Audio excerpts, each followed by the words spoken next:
Hi everyone, welcome back to my channel. তো আজ আমি আবার একটা নিয়ে চলে এসেছি চায়ের ভার কলকা ডিজাইন নিয়ে। এই ভিডিও ডিজাইনটা একটু আলাদা হতে চলেছে আগের ভিডিওর চেয়ে। তোমরা যারা আগে আমার ভিডিওগুলো দেখেছো তারা তো জানতে পারবেই যে আমি মাটির ভারে আঁকিবুকি করতে কতটা ভালোবাসি, কারণ এইতে ডিজাইনগুলো না খুব নিখুঁত ভাবে করা যায় আর কালারগুলো এতে খুব ভালো ফোটে। তো বলতে পারো এই ভিডিওটা হলো আমার অরিজিনাল ভিডিওর এটা বিটিএস ব্লগ। তো যারা যারা অরিজিনাল ভিডিওটা এখন দেখোনি, চ্যানেলে অলরেডি আপলোড হয়ে গিয়েছে, দেখে নাও গিয়ে। ওইটাতে তো আরো সুন্দর ভাবে করা রয়েছে। এই শীতের দুপুরে মিষ্টি রোদে বসে কোনো কাজ করতে যে কতটা ভালো লাগে তোমাদের কি বলবো। আর যারা যারা গ্রামে থাকো তারা তারা আরো এটা বেশি ফিল করতে পারবে যে কতটা সুন্দর হয়। তো যাই হোক, বড্ড ফালতু বকে নিয়েছি। যখন বাইরে থাকি তখন মনে হয় যে ছুটিতে যদি একবার বাড়ি আসি তো এই করব সেই করব, হ্যানা করব ত্যানা করব, বাট ওয়েট, পরেরগুলো শোনো। বাড়ি এসে শুধু ঘুমানোই হয় আর কিচ্ছু হয় না, কারণ ভাবি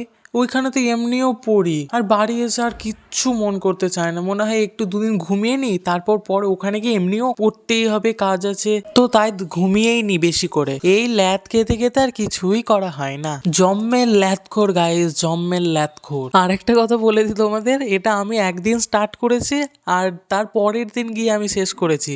বেশিক্ষণ লাগেনি, কিন্তু ওই তো ল্যাদ খেতে খেতে দিন পার হয়ে গেল। তারপরের দিন উঠে মনে পড়লো যা, এটা তো আমি ভুলে গেছি। তারপরের দিন কমপ্লিট করেছি এটা। লিটারেলি ল্যাদখোর হয়ে গিয়েছি আমি। যতক্ষণ না আঁকতে লেগেছে এই ভিডিওগ্রাফি করতে করতে, ঢং করতে করতে, তার চেয়ে ডবল টাইম লেগেছে।